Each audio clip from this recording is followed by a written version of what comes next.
Hello students, welcome to this lecture series on digital communication. आज के video में हम एक प्रॉब्लम देखेंगे based on band pass sampling. ठीक है, सबसे पहले हमको क्वेश्चन में क्या गिवन है, ये एक पूरा ब्लॉक डायग्राम हमको क्वेश्चन में गिवन है। इसमें हमको x1t का Fourier transform which is x1 of f ये गिवन है। इसके बाद एक मल्टीप्लायर है यहाँ पर जिसमें हम मल्टीप्लाई कर रहे हैं इस x1t को और cos 2 पाई f1t को। सिमिलरली एक और मल्टीप्लायर है, यहाँ पर हम x2t को मल्टीप्लाई कर रहे हैं cos 2 पाई f2t से। इसके बाद हमको एक सिग्नल x3t मिल रहा है, वो जा रहा है हमारे बैंड पास फिल्टर में। ये बैंड पास फिल्टर 1 है हमारा।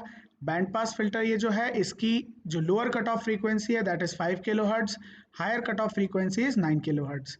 इसके बाद हमको एक सिग्नल मिल रहा है x4t, ये जा रहा है हमारे एक बैंड पास सैम्पलर में जिसकी सैम्पलिंग फ्रीक्वेंसी fs हमको 10 किलो हर्ट्ज गिवन है क्वेश्चन में। इस बैंड पास सैम्पलर का जो आउटपुट है ये हमारा जा रहा है बैंड पास फिल्टर 2 में, जिसके बाद हमको एक आउटपुट मिल रहा है और उस आउटपुट का फोरियर ट्रांसफॉर्म हमको यहाँ पर गिवन है। हमको फाइंड आउट क्या क्या करना है, एक तो x2 ऑफ f इसका फोरियर ट्रांसफॉर्म, एक x3 ऑफ f इसका फोरियर ट्रांसफॉर्म, एक x4f इसका फोरियर ट्रांसफॉर्म। इसके बाद हमको सैम्पलिंग फ्रीक्वेंसीज फाइंड आउट करनी है, the allowed sampling frequencies according to the band pass sampling theorem. इस पर्टिकुलर सिग्नल के लिए x4t के लिए fs हम क्या क्या चूज कर सकते हैं, उसकी रेंज क्या क्या हो सकती है, वो हमको फाइंड आउट करना है। नेक्स्ट, अगर आप fs equal to 10 kilohertz का यूज करते हुए, यहाँ पर अगर fs आपका 10 किलो हर्ट्ज है और इसका यूज करके अगर आप x4 ऑफ t को सैंपल करते हो, बैंड पास सैंपल करते हो, तो आपको फाइंड आउट करना है इस बैंड पास फिल्टर 2 की लोअर कट ऑफ फ्रीक्वेंसी और हायर कट ऑफ फ्रीक्वेंसी क्या हो सकती है। अगर आपको आउटपुट गिवन है ऐसा, आप x4 ऑफ f निकाल चुके होगे, आपको x4 ऑफ f पता रहेगा, उसको आपको सैंपल करना है, बैंड पास सैंपल करना है using fs equal to 10 kilohertz. उससे आपको यहाँ पर एक सिग्नल मिलेगा बैंड पास सैंपलर के आगे which will be the sampled signal. उस सैंपल्ड सिग्नल को जब आप बैंड पास फिल्टर 2 से पास करोगे तो आपको ये पर्टिकुलर आउटपुट मिलना चाहिए। उसके लिए आपको इस बैंड पास फिल्टर की लोअर और higher cut off frequencies find out करनी है। हमको क्वेश्चन में एक और चीज गिवन है in the form of a hint, ये फोरियर ट्रांसफॉर्म cos 2 पाई fct का, ये हमको क्वेश्चन में गिवन है हिंट के लिए। अब अगर हमको फाइंड आउट करना है x2 ऑफ f, तो हम देखते हैं कैसे फाइंड आउट कर सकते हैं। हमको x1 ऑफ f क्वेश्चन में गिवन है, cos 2 पाई f1t गिवन है और cos 2 पाई f1t का फोरियर ट्रांसफॉर्म भी क्वेश्चन में in the form of hint given है।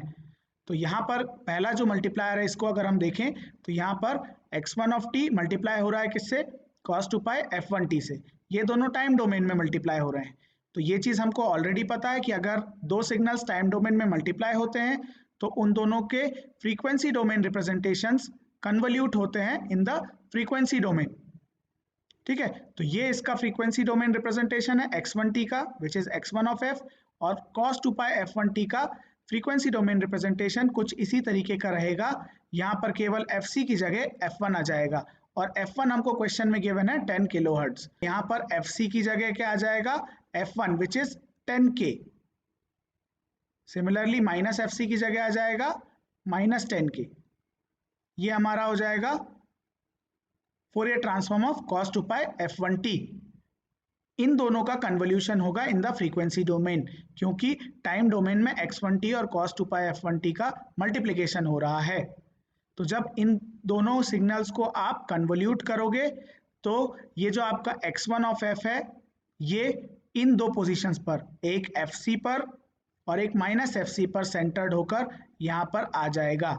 ये इस तरीके से x2 ऑफ f यहाँ पर आ जाएगा। इसका जो सेंटर है 0 से शिफ्ट होकर एक 10k पर चला जाएगा और एक 0 से शिफ्ट होकर माइनस 10k पर आ जाएगा इस पर्टिकुलर सिग्नल का जो सेंटर है। तो यहाँ पर मैंने वही बनाया है, ये ट्राइंगल जो है शिफ्ट हो गया एक प्लस 10k पर, एक माइनस 10k पर। ये हो गया आपका x2 ऑफ f। ठीक है, अब इस x2 ऑफ f को आप फिर से कन्वोल्यूट करोगे इसके फोरियर ट्रांसफॉर्म से, क्योंकि टाइम डोमेन में क्या हो रहा है, ये एक और मल्टीप्लायर है, टाइम डोमेन में x2t मल्टीप्लाई हो रहा है cos 2π f2t के साथ, मतलब इन दोनों के जो फोरियर ट्रांसफॉर्म्स रहेंगे वो आपस में कन्वोल्यूट होंगे इन द फ्रीक्वेंसी डोमेन। तो x2t का फोरियर ट्रांसफॉर्म हो गया x2 ऑफ f, और cos 2π f2t का फोरियर ट्रांसफॉर्म जो होगा वो होगा कुछ इस तरीके का। यहाँ 10k और -10k की जगह आ जाएगा आपका 3k प्लस 3k और -3k, ये होगा आपका फोरियर ट्रांसफॉर्म cos 2π f2t का। अब इन दोनों का कन्वोल्यूशन होगा तो आपको मिलेगा x3 of f which is the Fourier transform of x3 of t। अब जब आप कन्वोल्यूशन करोगे इस x2 ऑफ f का Fourier transform of cos 2π f2t के साथ, तो क्या होगा x2 ऑफ f जिसका कि अभी सेंटर पॉइंट 0 है, ठीक है, 0 के अबाउट ये सिमेट्रिकल है, तो ये जो है आपका x2 ऑफ f ये एक बार 3k पर सेंटर्ड हो जाएगा और एक बार -3k पर सेंटर्ड हो जाएगा। इसको करने का एक सिंपल सा तरीका क्या है, x2 ऑफ f को एक बार राइट साइड शिफ्ट कर दो बाय एन अमाउंट 3k और एक बार लेफ्ट साइड शिफ्ट कर दो बाय एन अमाउंट 3k, तो आपको मिल जाएगा आपका x3 of f। x3 of f आपको मिलेगा कुछ इस तरीके का,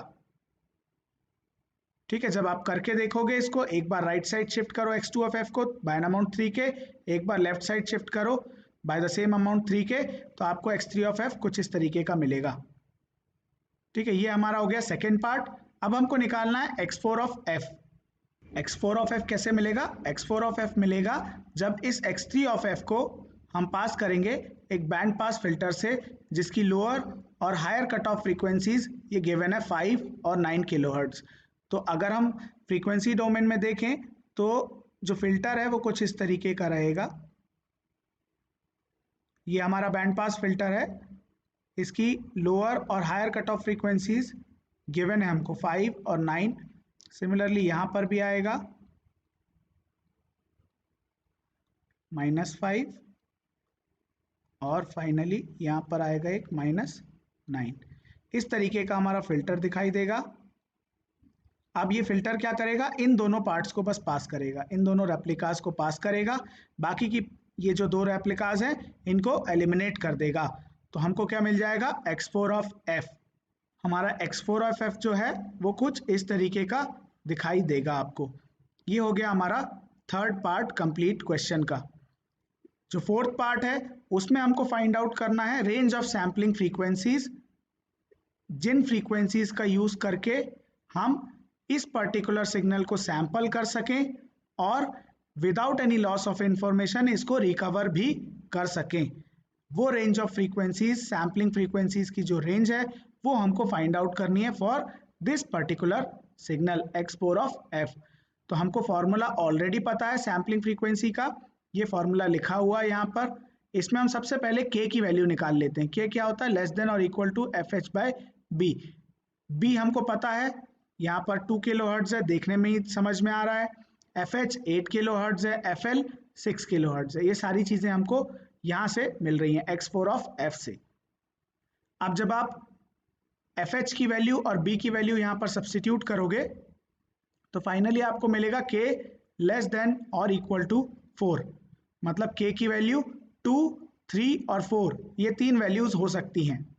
तो हम तीनों के लिए fs की रेंज निकाल लेंगे इस तरीके से। क्या करना है आपको, यहाँ पर fh की वैल्यू रखना है, fl की वैल्यू रखना है और यहाँ पर k की वैल्यू एक बार आपको 4 रखनी है, तो ये मिलेगी रेंज आपको।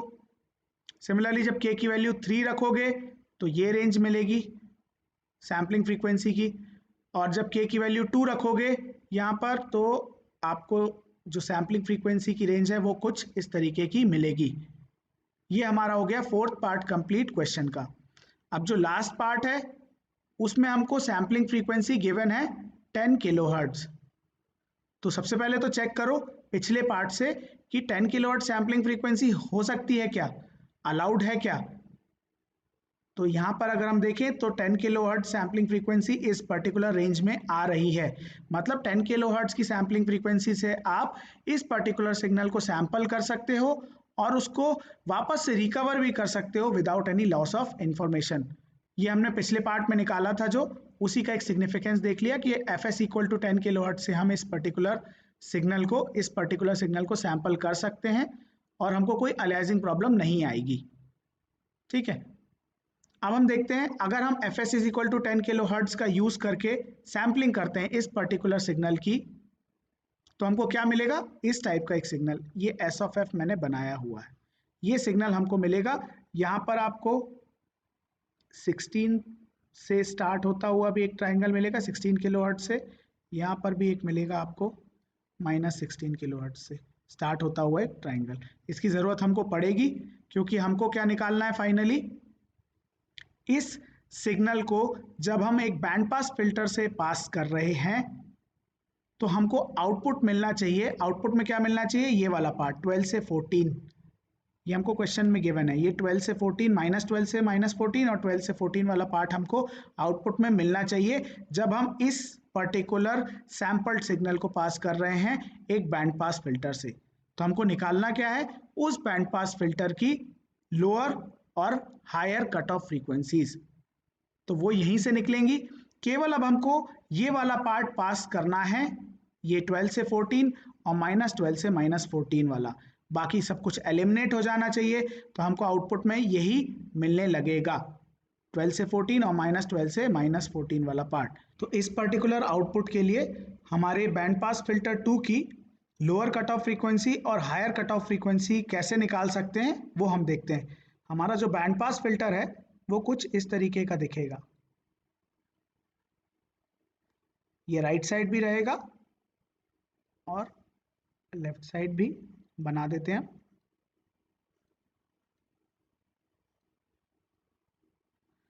अब आपको ध्यान क्या रखना है कि ये जो आपकी लोअर कट ऑफ फ्रीक्वेंसी है ये 8 और 12K के बीच में ही होनी चाहिए, सो दैट आउटपुट में आपको ये वाला पार्ट मिल सके। सिमिलरली ये जो हायर कट ऑफ फ्रीक्वेंसी है ये 14K से 16K के बीच में ही होनी चाहिए।